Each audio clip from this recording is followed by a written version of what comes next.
Sanibonani bahlabezulu eZimbabwe. Okhulumayo ngu-Advocate Dumisani Nleya, Executive Director we-Phoenix Foundation of Zimbabwe, inhlanganiso elwela amalungelo abantu baseZimbabwe abahlala eSouth Africa.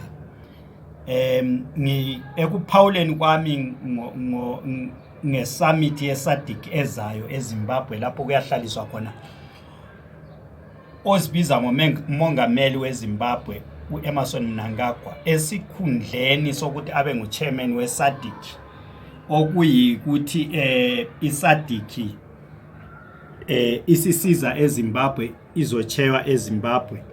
Ngibona ngathi kuyikuqilibezela, akumfanelanga uMnangagwa ukuthi angarepresenta iZimbabwe